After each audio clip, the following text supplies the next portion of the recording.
Hey guys, it's Chief from Skull Gaming Network. Welcome to another MLB Perfect Inning 2018 video.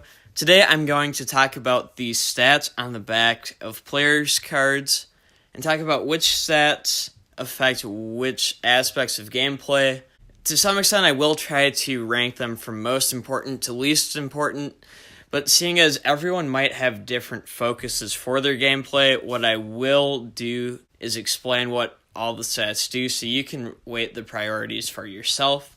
Without further ado, let's jump into things. We're going to start with pitcher stats. I'm using legends as base models, pretty neutral, but we're really just going to break down the stats. Let's start with the letter grade stuff on the bottom of the card, actually. So you have SPS, RPF, CPF. That means Nolan Ryan is an S grade starting pitcher and F grade relief pitcher and closing pitcher. Those letters, it goes S, A, B, C, D, E, F. So S is the best, F is the worst. The higher the letter, the more effective they are, whether it's in the position or with the pitches that they throw. So an A grade four-seam fastball is going to be tougher to hit than a D grade four-seam fastball, for example. Having starting pitchers as starting pitchers is going to make them more effective. Having starters as relief pitchers, they're not going to be as effective. Having relievers as starters, same deal, not as effective. So having players in positions they're eligible for is important, both for pitchers and for batters. On to the 7 stats that were given on the back. We'll start with command. Command is how accurately a pitcher can throw a pitch based on where you tell them to throw it when you're setting your location. Yeah, the higher command rating, the more likely your pitcher is to put the ball exactly where you throw it. Now, I think having a certain level of command, I'd say into the 80s, certainly 90s, is important. Just your pitcher's aim is not completely and totally off. But if you have a command too high, your pitcher's pitches are going to be perfectly located every time, which almost could hurt you if you always throw to the same spots, because your opponent might realize, oh, this pitch is coming to exactly the spot, whereas having slightly less command might add enough variation to make their hits be imperfect. For break, that's how much the pitch drops. So if you've noticed on breaking balls, and there's several of them in the game, there are arrows that indicate the direction they're going to break. The number of arrows indicates how much a pitch is going to break. So there could be 1 arrow, 2 arrows, 3 arrows, 4 arrows, or I've even seen 5 arrows before. The higher your break rating, the more arrows you're going to get, the more the pitch is going to move from its originally indicated location to its end location. To me, this is a little bit more important than command because it's harder to hit pitches that break a lot as a manual hitter, having to move your bat zone around last minute.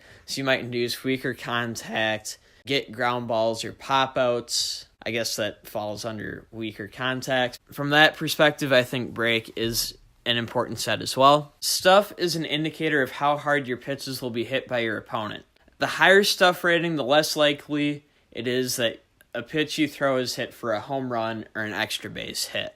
That's assuming all things are similar otherwise in terms of the quality of the swing, where the bat's located, everything like that. But if you're wondering why some games you might hit a bunch of doubles and other games those same hits that would be doubles are flyouts, the pitcher you're facing when you're hitting flyouts is probably the one with the higher stuff rating. Velocity, that just affects the speed pitches are throwing.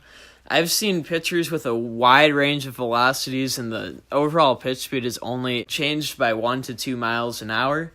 So I think high velocity and low velocity can be mixed very well, but I'd say unless you have polar opposites, so like a velocity near 100 and a velocity in the low 60s, having a difference in velocity won't make a huge difference, especially since the 2018 update. So I think the importance of velocity has downgraded from Perfect Inning Live to Perfect Inning 2018.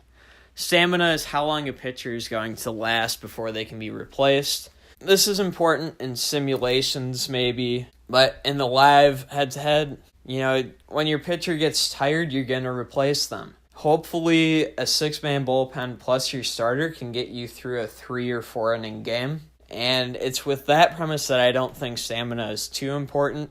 Confidence, I'd say, is actually somewhat more important this year, and it's kind of an underrated stat that I've dumped on in the past, but confidence is when you have runners in scoring position. Maybe you've already given up a run in the inning, your pitcher's struggling a bit. How well do they maintain their same level of pitches from the beginning of the inning? If you've ever noticed, when a team starts rallying, your pitches might go down a grade, so like from B grade to C grade to D grade, etc. Your pitcher probably has a lower confidence rating. They lose confidence. They lose that accuracy, sharpness, whatever you want to call it, on their pitches. Having a higher confidence rating is going to keep that sharpness for longer and probably make drops less severe. And finally, recovery. That really matters only for simulation. As far as I know, recovery is indicated between games, right? So if a pitcher pitches in one game, the higher the recovery rating, the more ready to go they'll be in the next game. As far as I know, it's only affected in season mode. It might come up in ranked head-to-head gameplay, but I haven't seen it. So from that perspective, I'd say that's probably the least important pitching stat. As for hitting, we'll look at the diamond on the bottom quick. The letters at the different positions indicate how well a player can defend at various positions. If there's no letter, they should not go in that position because their defense will be so bad that a single can turn into a triple. I kid you not. The letters, once again, S is the best, F is the worst, A through E are in the middle. If a player has letters at multiple positions, that means they're eligible for multiple positions. They might not be as effective at all positions. Yes, on to hitting stats. We've got lefty contact and righty contact that go hand in hand. That indicates how well the player will hit against left-handed pitchers and against right-handed pitchers. What I like to do is have these stats balanced with each other. The higher the contact, the more likely a player is to be able to get a hit instead of a weak pop-out or a weak ground out. Yeah, if you have them skewed, I'd recommend balancing the skewness. So have a guy who's really good against lefties but bad against righties. Then right after him, have someone who's great against righties but bad against lefties. That way your opponent can't substitute pitchers for specific matchups because their pitchers will only last one batter at a time. And with only 6 guys in the bullpen, they'll run out of them.